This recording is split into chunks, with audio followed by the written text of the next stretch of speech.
आप सभी दोस्तों का बहुत बहुत स्वागत है मेरे YouTube चैनल हिंदी साहित्य क्लासेस में। और आशा करती हूँ आप लोग बहुत अच्छे हैं और आप लोगों की तैयारी जो है बहुत अच्छे से चल रही है आने वाली परीक्षाओं के लिए। आज की क्लास जो है हमारी 4th क्लास है। पेज नंबर 79 से लेकर 83 तक पेज नंबर मैंने लिया है इसमें। आशा करती हूँ आप लोगों ने 3rd क्लास देखी होगी। 3rd क्लास में हमने कहाँ तक पढ़ा था? अब्दुल रहमान द्वारा लिखित संदेश रासक, जो पहला धार्मिक ग्रंथ या धार्मिक ग्रंथ रास ग्रंथ माना गया है, इसके बारे में पढ़ा था हमने। देसी भाषा में किसी मुसलमान द्वारा लिखित प्रथम काव्य अगर पूछा जाता है तो वो भी हमारा राइट आंसर होगा, संदेश रासक ही है। ठीक है, यहाँ तक जो है हमने पढ़ लिया था। आज की क्लास में उससे आगे पढ़ेंगे। उसके पहले मैं आप लोगों को कुछ महत्वपूर्ण तथ्य बताना चाहती हूँ। जिसको पता होगा उनका रिवीजन हो जाएगा, जिनको नहीं पता होगा वो प्लीज़ नोट कर लेंगे। क्वेश्चन आता है, आदिकालीन अपभ्रंश से प्रभावित हिंदी रचनाएँ कौन कौन सी हैं? तो वो रचनाएँ 8 हैं। पहला है सिद्ध साहित्य, नाथ साहित्य, श्रावकाचार, भारतेश्वर बाहुबली रास, हमीर रासो। 6वां है राउर बेल। 7वां है उक्ति व्यक्ति प्रकरण, जो दामोदर कवि की रचना है। वर्ण रत्नाकर, जो तीर्थवर ठाकुर की रचना है। ये जो 8 रचनाएं हैं ये आदिकालीन अपभ्रंश से प्रभावित रचनाएं मानी जाती हैं। अब बात आती है आदिकालीन अपभ्रंश से मुक्त रचनाएं कौन कौन सी हैं? तो वो हैं 12 रचनाएं हैं इसमें जो अपभ्रंश से मुक्त रचनाएं हैं हिंदी की। तो वो हैं खुमान रासो, बिसलदेव रासो, परमाल रासो, जयमंग, जस चंद्रिका, जय चंद्रप्रकाश, पृथ्वीराज रासो। आगे है 7वां है चंदन बाला रास, जो आशुक कवि की रचना है। 8वां सूलभद्र रास है, जिन धर्म सूरी की रचना है ये। रेवंतगिरी रास जो है विजय सेन सूरी की रचना है। वसंत विलास अज्ञात, इसके कवि अज्ञात हैं। वसंत विलास जो रचना है इसके कवि जो है वो अज्ञात हैं, इनके कवि का पता नहीं है, अभी तक पता नहीं किया गया है। 11वां है अमीर खुसरो की पहेलियाँ। और लास्ट में जो है पदावली, जो विद्यापति की रचना है। ये 12 रचनाएं जो है आदिकालीन अपभ्रंश से मुक्त हिंदी रचनाएं मानी गई हैं। इसको आप लोग खास ध्यान रखेंगे। अब बात आती है आचार्य रामचंद्र शुक्ल की, जो कि इनकी महत्वपूर्ण जो तथ्य हैं सबसे ऊपर रखा जाता है, तो इनके बारे में जानना बहुत ज़रूरी है। तो आचार्य रामचंद्र शुक्ल के अनुसार जो है अपभ्रंश से प्रभावित रचनाएं जो हैं इन्होंने 4 मानी हैं। कीर्तिलता, कीर्ति पताका, हमीर रासो और विजयपाल रासो। ये 4 जो रचनाएँ हैं इसको जो है अपभ्रंश से प्रभावित आचार्य रामचंद्र शुक्ल ने माना है अपने अनुसार। ठीक है, ये सारे तथ्य जो है आचार्य रामचंद्र शुक्ल की जो हिंदी साहित्य की जो ग्रंथ है उसमें ये सब दिया हुआ है। तो मैंने सोचा आप लोगों को अलग से ये बता दूं। ठीक है, आशा करती हूँ आप लोगों ने लिख लिया होगा। अब हम बात करते हैं, अपने टॉपिक पे आते हैं।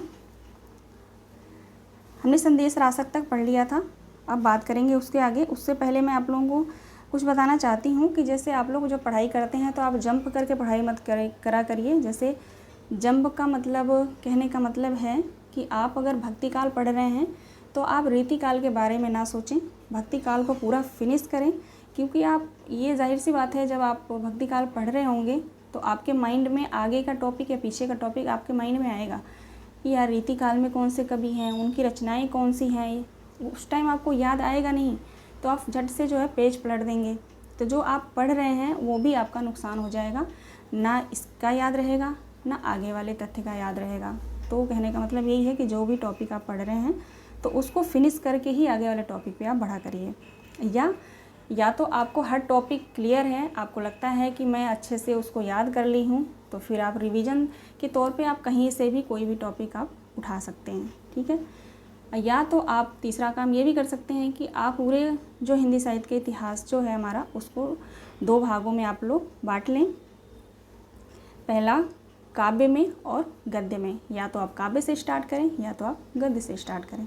ठीक है, ऐसे आप एक थोड़ा सा बना करके, हाँ, अपने तरीके से शेड्यूल बना करके पढ़ेंगे तो अच्छे से आपको क्लियर होगा टॉपिक। ठीक है, चलिए अब बात करते हैं अपनी क्लास की। हाँ, हमारी जो क्लास है 4th क्लास है। संदेश रासक की बात हो रही थी, तो देखते हैं। संदेश रासक एक खंड काव्य है जिसमें विक्रमपुर की वियोगिनी का विरह कथा वर्णित किया गया है। संदेश रासक जो रचना है यह एक खंड काव्य है, अब्दुल रहमान की रचना है ये, जिसमें विक्रमपुर की वियोगिनी के विरह कथा वर्णित किया गया है। विद्वानों ने उसका समय 12वीं सदी के उत्तरार्ध और 13वीं सदी के आरंभ माना है। जो विद्वानों ने इसका समय क्या माना है? 12वीं सदी के उत्तरार्ध और 13वीं सदी के मध्य तक, 13वीं सदी के आरंभ में माना है। अब बात करते हैं संदेश रासक जो एक सुंदर खंड काव्य है। इसमें विक्रमपुर की वियोगिनी का जो वियोगिनी की कथा वर्णित की गई है। अगर क्वेश्चन आता है आप लोगों से कि वियोग वर्णन में अब्दुल रहमान ने वियोग वर्णन का जो प्रस्तुति की गई है ये संदेश रासक में मिलता है। जो वियोगिनी के विरह कथा जो वर्णित किया गया है वो इसमें है। हाँ, अगर क्वेश्चन आता है हिंदी साहित्य में प्रथम षड ऋतु परंपरा का वर्णन कहाँ मिलता है, तो हमारा राइट आंसर हो जाएगा संदेश रासक में। ये जो हमारा ग्रंथ है अब्दुल रहमान का, अगर क्वेश्चन आता है इस षड ऋतु का वर्णन कहाँ मिलता है सबसे पहले किस ग्रंथ में, तो संदेश रासक हमारा राइट आंसर हो जाएगा। षड ऋतु परंपरा में प्रथम ऋतु की शुरुआत कार्तिक महीने से होता है, ध्यान रखेंगे आप लोग। भारतीय भाषा में रचित किसी भी इस्लाम धर्मावलंबी की यह प्रथम रचना मानी गई है। ठीक है, अगर क्वेश्चन आता है कि भारतीय भाषा में रचित किसी इस्लामी धर्मावलंबी की प्रथम रचना कौन सी है, तो हमारा राइट आंसर हो जाएगा संदेश रासक। और इसमें षड ऋतु का भी वर्णन किया है। षड ऋतु की प्रथम जो शुरुआत होती है वो किस महीने से होती है, तो कार्तिक महीने से होता है। ठीक है, चलिए अब आगे चलते हैं।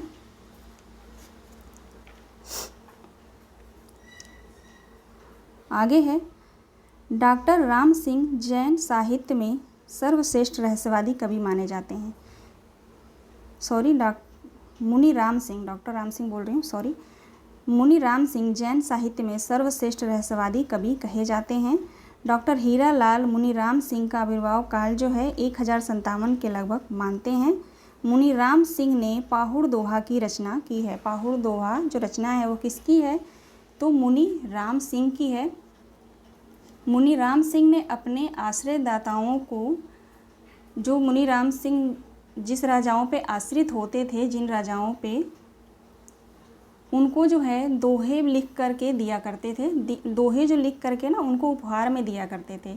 इसी के वजह से जो है इनके जो रचना है पाहुड़ दोहा, ये नाम पड़ा पाहुड़ दोहा। पाहुड़ दोहा को दोहों का उपहार भी कहा जाता है, आप लोग ध्यान रखिएगा। पाहुड़ दोहा जो ये रचना है इसको दोहों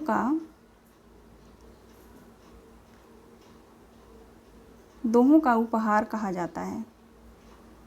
दोहों का उपहार किस लिए कहा जाता है, क्योंकि मुनि राम सिंह जो थे वो जिन राजाओं के पास रहते थे उन राजाओं को जो है दोहा लिखकर उपहार में दिया करते थे। ठीक है, आगे बढ़ते हैं। अपभ्रंश भाषा में दोहा काव्य का आरंभ 6ठी शताब्दी के कवि जोइंदू से माना जाता है। ये 2021 में क्वेश्चन आया था, पिछली बार जो 2021 में टीजीडी का पेपर जो हुआ था उसमें क्वेश्चन पूछा गया था कि अपभ्रंश भाषा में दोहा काव्य का आरंभ किस कवि से माना जाता है, तो हमारा राइट आंसर जोइंदू हो जाएगा। ठीक है, आप लोग ध्यान रखेंगे इसको। आगे है, जोइंदू ने 2 पुस्तकों की रचना की। पहला है परमात्मा प्रकाश, दूसरा है योगसार। परमात्मा प्रकाश और योगसार जो रचना है ये किसकी है, पुस्तकें किसकी हैं, तो जोइंदू की हैं। दोहा काव्य का आरंभ किससे माना जाता है, तो जोइंदू की रचनाओं से माना जाता है। इनका समय सीमा क्या है, तो 6ठी शताब्दी है। आगे बढ़ते हैं।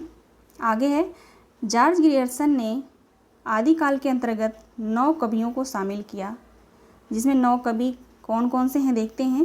पुण्य कवि खुमान सिंह, केदार कुमार पाल, अनन्यदास चंद्र, जगनिक, सारंगधर और जोधराज, ये 9 कवि हैं जिसको जॉर्ज ग्रियर्सन ने आदिकाल के अंतर्गत लिया है। 9 कवियों को शामिल किया है अपने ग्रंथ में। आगे बढ़ते हैं।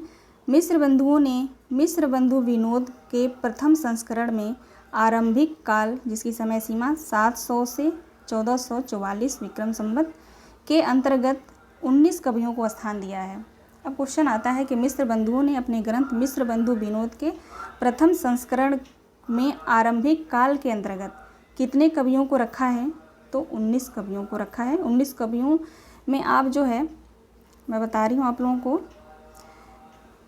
ये जो है पूर्ण या अपूर्ण, इसको आप लोग ध्यान रखेंगे, ठीक है। हिंदी का प्रथम कवि जो मिश्र बंधु ने माना है वो पूर्ण या अपूर्ण को ही माना है, तो इससे भी आप लोगों को याद होगा। इसकी रचना जो है अज्ञात है। इसकी समय सीमा 700 से 70 विक्रम संवत माना गया है, ठीक है। अब बढ़ते हैं आगे, इन कवियों को आप लोग देख लीजिएगा। चलिए एक बार पढ़ भी लेते हैं। पूर्ण या अपूर्ण जो रचना अज्ञात है, अज्ञात कवि खुमान रासो जो रचना इसके अज्ञात कवि हैं। नंद कवि, इनकी रचना अज्ञात है। मसूद, इनकी भी रचना अज्ञात है। कुतुब अली, रचना इनकी अज्ञात है। ज़्यादा इंपॉर्टेंट नहीं है, फिर भी मैं आप लोगों को बताते चलती हूँ। कुतुब अली रचना अज्ञात है इनकी। साइद दान चारण, संवत्सार, अकरम फैज, वर्तमाला, चंद पृथ्वीराज रासो, जगनिक आल्हा, केदार, इनका यहाँ पे नहीं दिया गया है। वारदण वेरी, इनकी भी रचना अज्ञात है। जल्लड़, भूपत, नरसिंह नाल विसदेव रासो, नल सिंह विजयपाल रासो, इन दोनों का आप लोग ध्यान रखिएगा। नरपति नाल विसलदेव रासो, नल सिंह विजयपाल रासो, ठीक है। टाइम भी इन लोगों का जो समय सीमा देखो कैसे 1354 एक का डिफरेंस है इसमें। सारंगधर, हमीर काव्य 1357, अमीर खुसरो, मुल्ला दाऊद, लास्ट में है गोरखनाथ। ज़्यादातर अगर पूछता है तो गोरखनाथ का पूछ लेगा, या तो सबसे पहले जो पूर्ण या अपूर्ण का था उनका पूछेगा। आप लोग इसका ध्यान रखेंगे कि जो मिश्र बंधु ने आरंभिक काल के अंतर्गत कितने कवियों को माना है? तो 19 कवियों को। अब देखते हैं आगे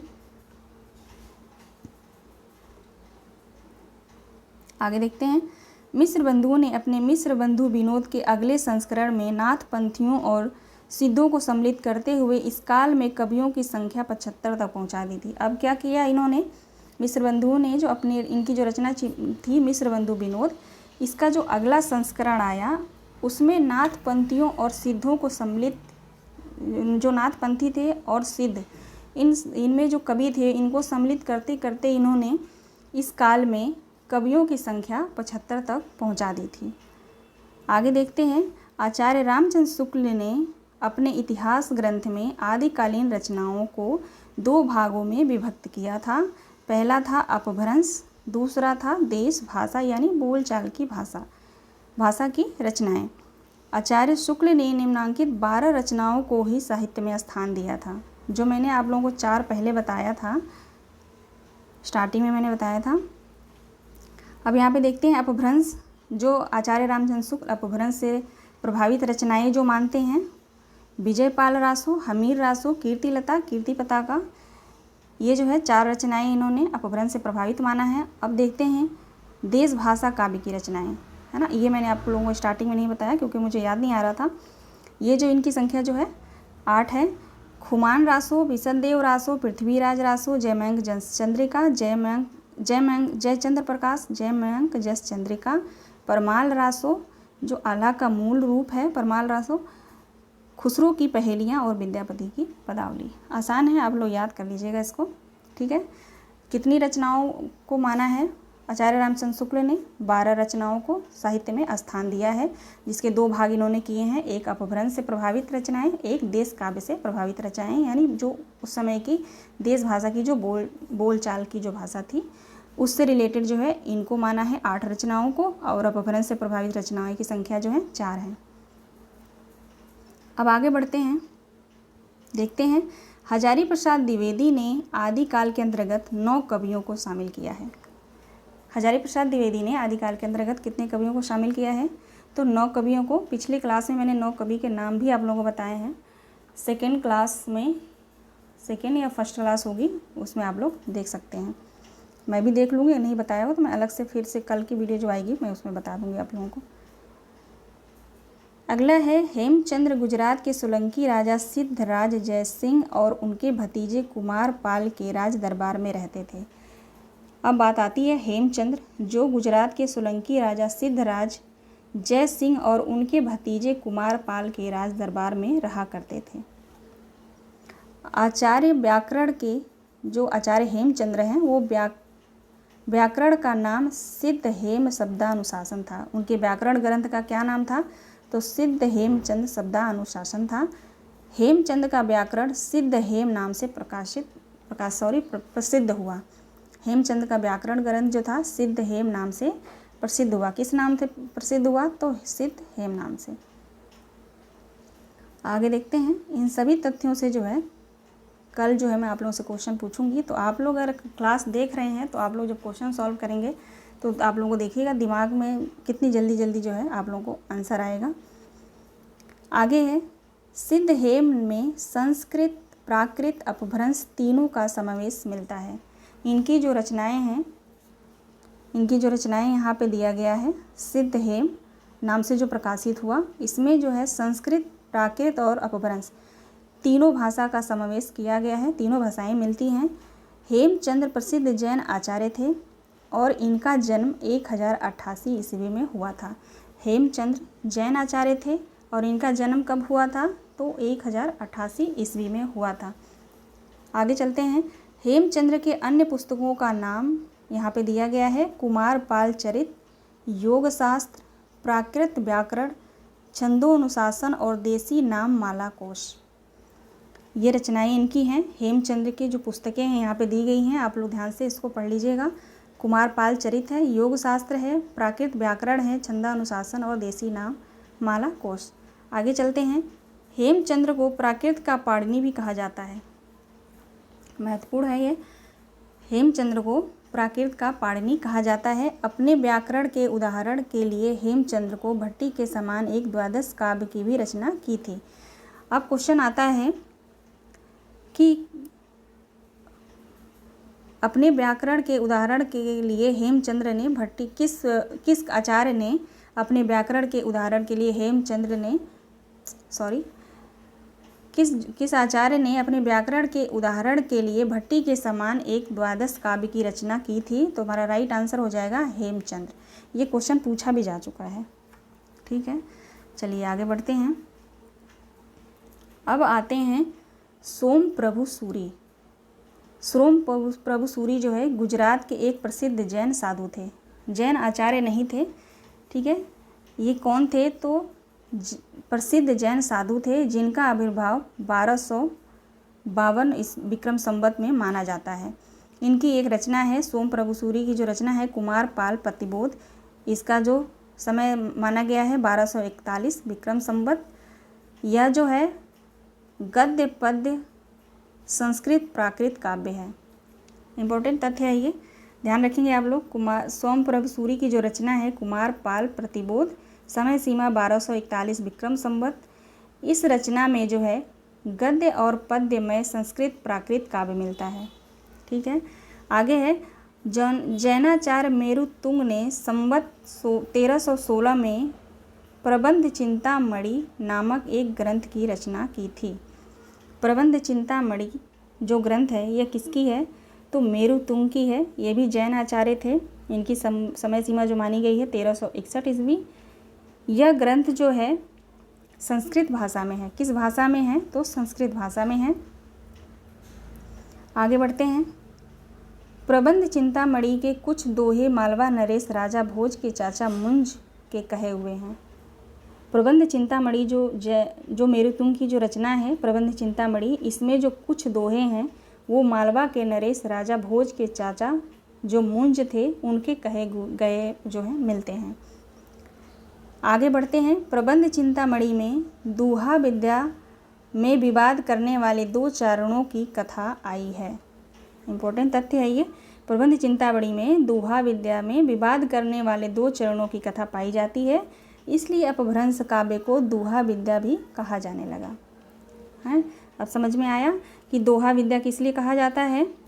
तो प्रबंध चिंतामणि दोहा विद्या के विवाद करने वाले दो चरणों की कथा इसमें मिलती है, पाई जाती है, तो इसके आधार पर जो है अपभ्रंश काव्य में दोहा विद्या भी कहा जाने लगा। अब आगे चलते हैं। अपभ्रंश से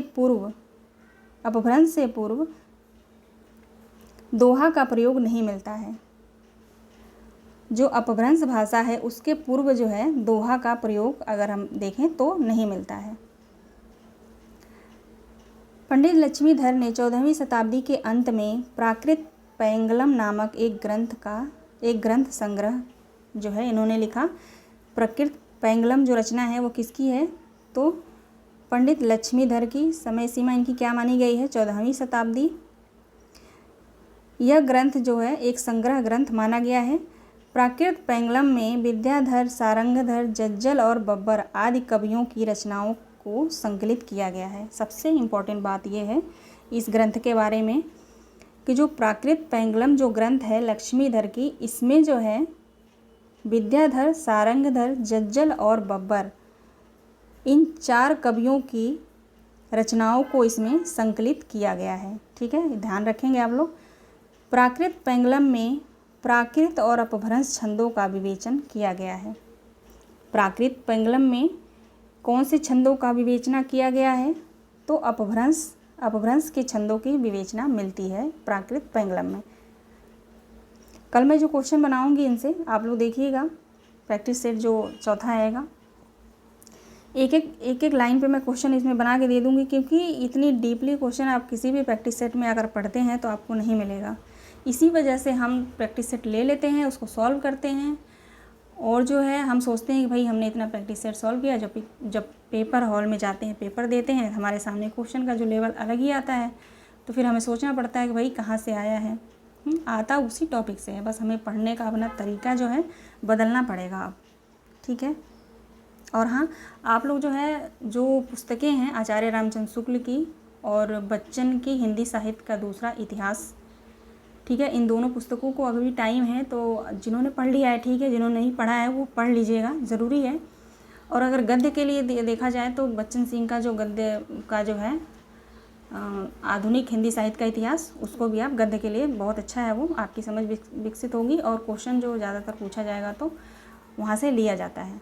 ठीक है, बाकी पढ़ाऊँगी मैं उसमें से महत्वपूर्ण तथ्यों को और क्वेश्चन भी कराऊँगी उससे। बाकी इसको मैंने जो अभी मेरा टारगेट ये है तो इसको मैं पूरा कर लूँ। इसके साथ ही अभी मैं उसका UGC नेट का भी अभी बुक्स आई नहीं है मेरे पास, जैसी बुक्स आती हैं वैसे मैं क्लास स्टार्ट करती हूँ। ठीक है, हाँ, हम कहाँ थे, प्राकृत पैंगलम में प्राकृत और अपभ्रंश छंदों की विवेचना जो है की गई है। आगे देखते हैं, प्राकृत पैंगलम को प्राकृत पिंगल सूत्र भी कहा जाता है। प्राकृत पिंगल सूत्र किसको कहा जाता है, तो याद रखेंगे प्राकृत पैंगलम को। आगे देखते हैं, प्राकृत पैंगलम की टीका वंशीधर नामक किसी विद्वान ने लिखी थी। प्राकृत पैंगलम की टीका किसने लिखी, तो वंशीधर नामक किसी विद्वान ने लिखा था। अब आगे आते हैं, सारंगधर एक अच्छे कवि और सूत्रकार थे। सारंगधर जो थे वो एक अच्छे कवि और सूत्रकार थे। एक मिनट आप लोग होल्ड करेंगे।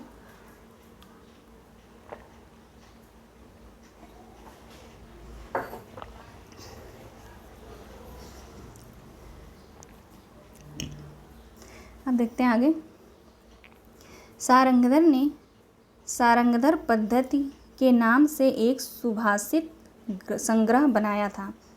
जो सारंगधर जो कवि हैं वो सारंगधर पद्धति के नाम से एक सुभाषित संग्रह बनाया था। सारंगधर पद्धति में बहुत से साबर मंत्र और भाषा चित्रकाव्य भी दिए गए हैं। सारंगधर ने सारंगधर पद्धति नाम से एक सुभाषित संग्रह बनाया था। सारंगधर पद्धति में बहुत से साबर मंत्र और भाषा चित्र काव्य भी दिया गया है इसमें। आचार्य शुक्ल ने प्राकृत पैंगलम के कुछ छंद के आधार पर हमीर रासो ग्रंथ को, यहाँ पे आप लोग ध्यान देंगे, आचार्य रामचंद्र शुक्ल ने प्राकृत पैंगलम के कुछ छंद के आधार पर हमीर रासो ग्रंथ के अस्तित्व की जिसका रचनाकार सारंगधर को बताया है। आगे देखते हैं, राहुल संस्कृत्यायन ने जज्जल नामक किसी कवि को इसके रचयिता घोषित किए हैं। राहुल संस्कृत्यायन ने किस कवि को घोषित किया है, तो जज्जल कवि को। आगे देखते हैं, हजारी प्रसाद द्विवेदी का कथन है कि हमीर शब्द अमीर की विकृत रूप है जो किसी पात्र का न होकर एक विशेष रूप से प्रयुक्त हुआ है। शिव सिंह सेंगर को देखते हैं। शिव सिंह सेंगर के अनुसार चंद की फौलाद में सारंगधर कवि हुए जिन्होंने हमीर गौरा और हमीर काव्य भाषा में बनाया था। शिव सिंह सेंगर क्या लिखते हैं? चंद की औलाद में सारंगधर कवि हुए जिन्होंने हमीर गौरा और हमीर काव्य भाषा में बनाया था। आगे देखते हैं। सारंगधर कृत सारंगधर पद्धत संस्कृत भाषा में लिखा गया है। यह एक पद्य कोश है, किंतु बीच बीच में देश भाषा के काव्य भी पाए जाते हैं। सारंगधर पद्धत जो है संस्कृत भाषा में लिखा गया है। यह एक पद्य कोश है, किंतु बीच बीच में देश भाषा के भी वाक्य इसमें देखने को मिलते हैं। अब आते हैं श्री मल्लदेव राजा की प्रशंसा में। सारंगधर पद्धत में श्री कंठ पद्धत का संग्रहित एक श्लोक इसमें जो दिया गया है, इम्पोर्टेंट नहीं है, फिर भी आप लोग देख लीजिए इसको। श्लोक जो दिया गया है सारंगधर पद्धत से जो है श्री कंठ पद्धति का संग्रहित यह श्लोक है। नुन बादल छाई खे अपसरी निःसृण शब्द अखर सूत्र पाड़ी लुटाली तोड़ हसीनों एवं भड़वंत भूत भटा। झूठे गर्व भरा मघाली सहसो रे कंत मेरे कहे कंठे पाग निवेश जाग शरणम श्रीमल्ल देव त्रिभुवम। श्रीमल्ल नाम दिया है इसमें, ऐसा आप लोग पहचान भी लेंगे। इम्पोर्टेंट नहीं है ये, फिर भी आप लोग थोड़ा देखते चलिएगा। आगे है डॉक्टर बच्चन सिंह ने अनुमान व्यक्त किया है कि सारंगधर कुंडलियाँ छंद के प्रथम प्रयोक्ता माने जाते हैं। डॉक्टर बच्चन सिंह ने क्या कहा है? अनुमान लगाया है कि सारंगधर कुंडलियाँ छंद के जो प्रथम प्रयोक्ता हैं वो माने गए हैं। अब जो है हमारा आता है सिद्ध साहित्य। अब हम पढ़ेंगे यहाँ से सिद्ध साहित्य। सिद्ध साहित्य पढ़ने से पहले सिद्ध साहित्य के बारे में जान लेना, थोड़ा सा इसके बारे में आप लोग जानते रहें कि सिद्ध साहित्य जो है किसे कहा गया है। सिद्ध साहित्य में सिद्ध किसे कहा गया है? सिद्धों में जो है एक इनको उपाधि मिलती थी। उपाधि क्या थी? पा या पाद। पा या पाद की उपाधि मिलती थी। ये उपाधि इनको कैसे मिलती थी? ये उपाधि उस पुरुष को मिलती थी, उस पुरुष को पा या पाद की उपाधि दी जाती थी जो पुरुष वामाचार के रास्ते चलकर महासुख को प्राप्त करते थे, उसे ही सिद्ध कहा जाता था। अब बात आती है कि वामाचार क्या होता था। तो वामाचार वह विधान था जिसमें पंचमाकार का अनुसरण यानी सुख भोग की मान्यता थी। वामाचार क्या था? वामाचार के अंतर्गत ही पंचमाकार था, उसका अनुसरण किया जाता था। अब बात आती है कि पंचमाकार क्या होता था। पंचमाकार आप लोगों ने सिद्ध साहित्य पढ़ा होगा। पंचमाकार में जो आते थे 5 मत्स्य मदिरा और मध्य मैथुन और मुद्रा, ये 5 जो है आते थे, इसको जो है पंचमाकार कहा जाता था। हिंदी में ऐसे 84 सिद्ध हुए जिन्होंने पंचमाकार यानी पा वामाचार के रास्ते पर चलकर महासुख प्राप्त किया और इनके पीछे पा या पाद की उपाधि दी जाती थी। आशा करती हूँ आप लोगों को जो है थोड़ा सा मैंने समझाने की कोशिश की, आप लोगों को पता चला होगा कि सिद्ध साहित्य जो है किसे कहा गया था। अब इनमें जो है कुछ महिलाएं भी होती थी। जो महिलाएं जो होती थी उनको क्या कहा जाता था? उनको जो है महामुद्रा की उपाधि दी जाती थी, है ना। सिद्धों में जो महिलाएं होती थी उनको महामुद्रा की उपाधि दी जाती थी। वो महामुद्रा उनको किस लिए कहा जाता था? जो स्त्री किसी पुरुष को सिद्ध बताने हेतु संभोग क्रियारत होती थी, यानी जो स्त्री किसी पुरुष को सिद्ध बनाने में उसका सहयोग करती थी, है ना, आप लोग समझ रहे होंगे। तो उस स्त्री को सिद्ध साहित्य में महामुद्रा कहा जाता है। अब बात आती है कि इसका जो विरोध करता था, मतलब सिद्ध साहित्य के अंतर्गत जो भी इनकी जो तमाम बातें थी, इनको न मानकर जो इसका विरोध करता था सिद्धों में, उनको क्या कहा जाता था? तो कंटक कहा जाता था। उनको जो है कंटक कहा जाता था। आप लोग इसको ध्यान रखेंगे। जो नहीं मानते थे ना उनकी बातों को, उनको कंटक कहा जाता था। ठीक है, अब बात आती है वामाचार एक साधना पद्धति है। वामाचार एक साधना पद्धति है जिसे अपनाकर कोई भी पुरुष पंचमाकार के उपयोग से जो है सिद्ध कहलाता था। ठीक है, पंचमाकार में मत्स्य मुद्रा, मध्य, मैथुन जो है मदिरा आदि, ये सभी सामूहिक जो है आते थे जिनको पंचमाकार कहा जाता था। ठीक है, आशा करती हूँ ये थोड़ी सी जो जानकारी आप लोगों को अच्छी लगी होगी और आप लोगों को समझ में आया होगा। अब हम बात करते हैं सिद्ध साहित्य में, देखते हैं। सरहपा को हिंदी का प्रथम कवि माना जाता है। अब सरहपा को सिद्ध साहित्य में सरहपा को हिंदी का प्रथम कवि माना जाता है। सिद्ध साहित्य सरहपा को हिंदी का प्रथम कवि माना जाता है। इनके जो उपनाम हैं और सरोज व्रज, राहु भद्र और इन नामों से भी जाना जाता है। सिद्धों में सबसे पुराने कौन हैं? तो सरहपा हैं। सिद्धों में बौद्ध धर्म से ब्रजयान तत्वों का प्रचार करने के लिए जो साहित्य जन भाषा में लिखे गए वह हिंदी में सिद्ध साहित्य की सीमा में आते हैं। अब बात आती है ब्रजयान का केंद्र। ब्रजयान का केंद्र कहाँ था? तो श्री पर्वत पर रहा। ब्रजयानों का केंद्र कहाँ था? श्री पर्वत पे था। ध्यान रखेंगे आप लोग। सहजयानियों की भाषा का क्या नाम था? तो संध्या भाषा था। कुछ विद्वानों ने संध्या भाषा का अर्थ यह बताया कि यह एक ऐसी भाषा है जिसमें संध्या के समान प्रकाश तथा अंधकार का मिश्रण है।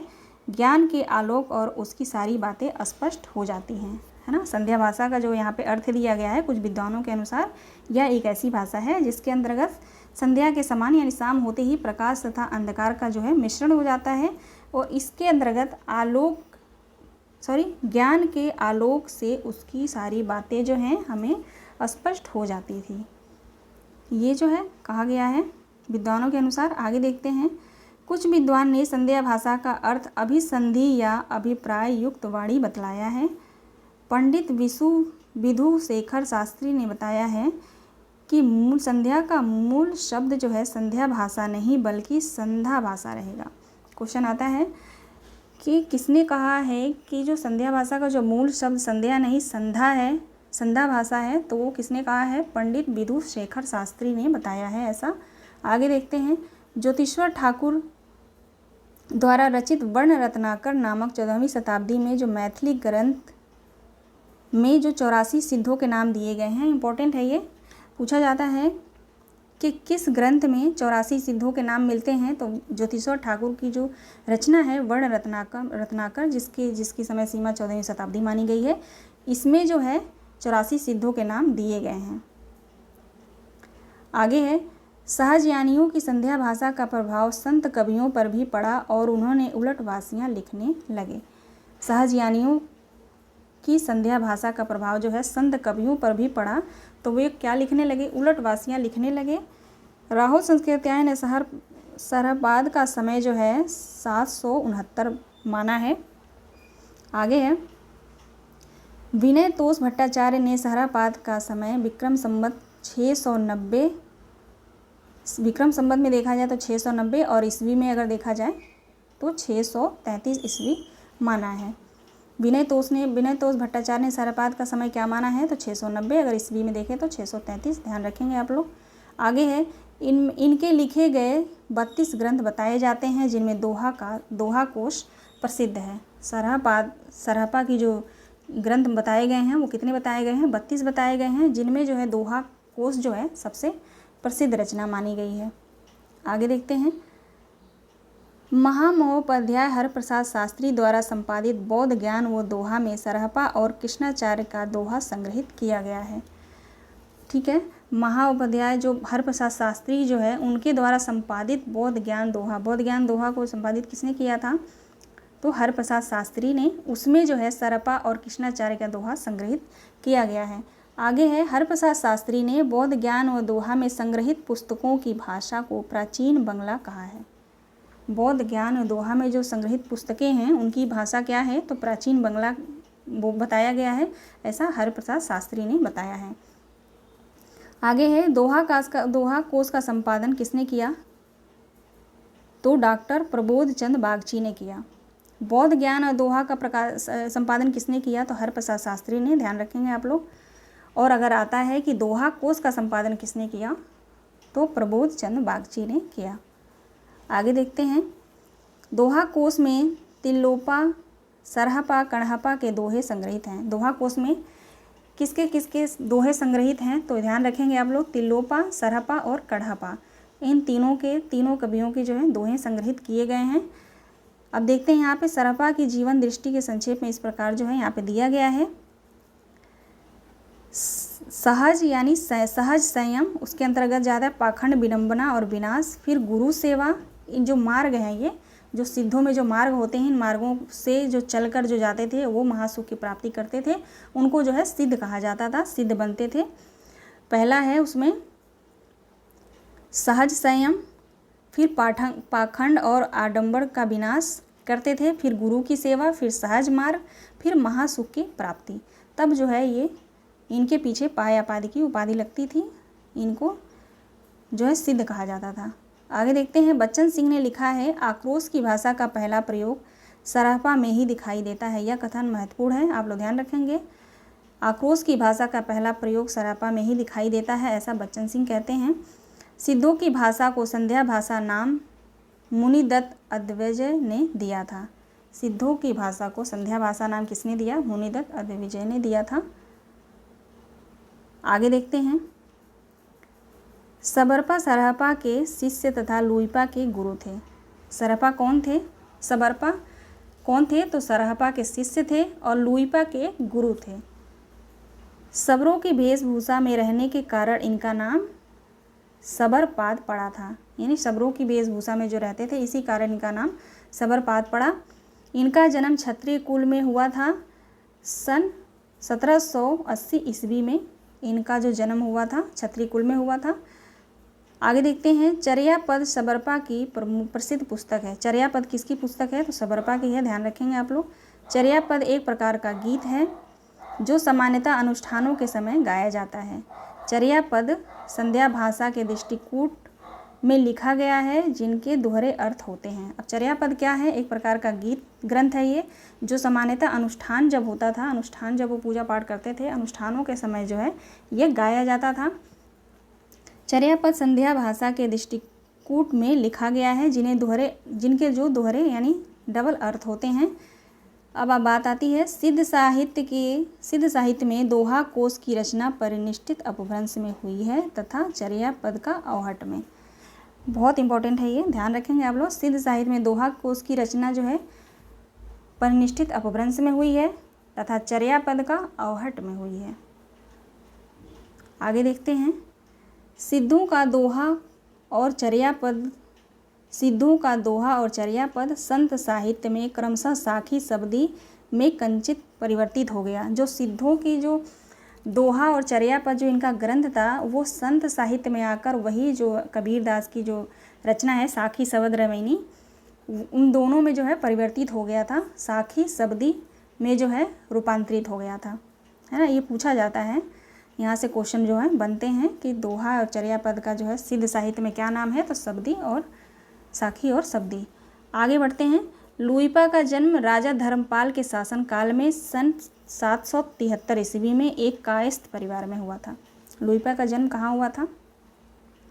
कायस्थ परिवार में हुआ था राजा धर्मपाल के शासनकाल में और सन 773 ईस्वी में हुआ था। लुइपा सबरपा के शिष्य थे। लुइपा जो है सबरपा के शिष्य थे। अब देखते हैं, 84 सिद्धों में लुइपा का स्थान प्रथम तथा सबसे ऊंचा माना जाता है। 84 सिद्धों में लुइपा का स्थान सबसे प्रथम और ऊंचा माना जाता है। एक बात आप लोग ध्यान रखिएगा, बहुत इम्पोर्टेंट है ये। यहाँ से क्वेश्चन वहीं से आयोग बनाता है जहाँ पे हमें कन्फ्यूजन जानता है वो कि कन्फ्यूजन इनको कहाँ से होगी, है ना। जैसे नेट का जो पेपर हुआ था, मुझे तो लगता है कि वो देखता रहता है जो पेपर बनाता है ना, जो देखता रहता है कि यूट्यूब पे लोग क्या पढ़ रहे हैं, टीचर्स क्या पढ़ा रहे हैं, है ना, वो देख करके ही तो क्वेश्चन बनाता है। फिर ये भाई बच्चों का ध्यान यहाँ पे है, मैं आप कहीं और से बनाऊँ क्वेश्चन, ढूंढ ढूंढ के बनाता है वो फिर, है ना। चलिए देखते हैं, लुइपा साधना में इतने ऊंचे थे कि उड़ीसा के राजा दरीपा और उनके मंत्री डोम्बिपा इनके शिष्य हो गए। लुइपा जो थे वो साधना जो करते थे वो इतने उच्च कोटि की साधना उनकी थी जिसको देखकर उड़ीसा के राजा दरीपा जो थे और उनके मंत्री डोंगिपा इनके जो है शिष्य हो गए। आगे है, डोम्बिपा का जन्म मगध के क्षत्रिय वंश में 840 ईस्वी के आसपास हुआ था। इनके द्वारा रचित 21 ग्रंथ बताए गए हैं, जिनमें डोम्बी गीतिका, योगचर्या और अक्षरद्वीकोपदेश आदि ग्रंथ प्रसिद्ध ग्रंथ माने गए हैं। जो 21 ग्रंथ बताए गए हैं वो किसके हैं? डोम्बिपा के हैं। डोम्बी गीतिका, योगचर्या और अक्षरद्वीकोपदेश आदि ग्रंथ इनके माने गए हैं। डोम्बिपा जो है बीरूपा के शिष्य थे, याद रखिएगा आप लोग। पूछता है क्वेश्चन, बीरूपा जो है किसके गुरु थे? तो डोम्बिपा के, या डोम्बिपा किसके शिष्य थे? तो बीरूपा के, ध्यान रखेंगे इसको। आगे है, कढ़पा सिद्धों में सर्वश्रेष्ठ विद्वान और सबसे बड़े कवि माने जाते हैं। क्वेश्चन आता है कि सिद्धों में सर्वश्रेष्ठ विद्वान और सबसे बड़े कवि कौन है? तो सरहपा हैं। सबसे पुराने कवि कौन है? तो सबसे पुराने कवि कौन है? तो सरहपा हैं। और सिद्धों में सबसे सर्वश्रेष्ठ विद्वान सबसे बड़े कौन है? तो कढ़पा हैं। और यहाँ पे लुइपा का जो दिया था, सिद्धों में जो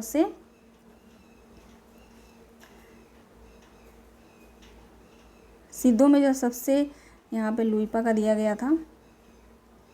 लुइपा का स्थान इतना ऊंचा है कि उनके उड़ीसा के देवपा गोंडोम्बिका शिष्य हो गए। उनको सबसे महान बताया गया है लुइपा को, इसमें आप लोग देख लीजिएगा, अभी हमने पढ़ा। कढ़पा सिद्धों में सबसे सर्वश्रेष्ठ विद्वान माने गए हैं। कढ़पा का जन्म कर्नाटक के ब्राह्मण वंश सन 820 ईस्वी में हुआ था। राहुल संस्कृतायन के अनुसार कढ़पा पंडित्य और कवित्व में बेजोड़ थे। ये इनका कथन है कढ़पा के बारे में। कढ़पा बिहार के सोमपुर स्थान में रहते थे तथा जालंधरपा को अपना गुरु बनाया था। जालंधरपा किसके गुरु थे? तो कढ़पा के गुरु थे। ठीक है, कढ़पा किसके शिष्य थे? तो जालंधरपा के, है ना। आप लोग इतना ध्यान रखेंगे। आज की हमारी क्लास यहीं तक थी। मिलते हैं नेक्स्ट वीडियो में। आशा करती हूँ आप लोगों को क्लास पसंद आई होगी, तो लाइक सब्सक्राइब ज़रूर करिएगा, कमेंट भी करिएगा। और जो भी भाई बहन मेरे क्लास को सब्सक्राइब कर चुके हैं उनका बहुत बहुत धन्यवाद, जो नहीं करें उनका भी बहुत धन्यवाद। आप लोग जुड़ जाइए और जो मेरी क्लास को जो है आप लोग शेयर करिए, थोड़ी सी आप लोग मेरी मदद करने की कोशिश करिए। ठीक है, मैं और ज़्यादा से ज़्यादा अच्छा करने की कोशिश करूँगी। ओके, तो मिलते हैं नेक्स्ट वीडियो में। आप सभी दोस्तों का बहुत बहुत धन्यवाद। आप लोग अपना ख्याल रखिए।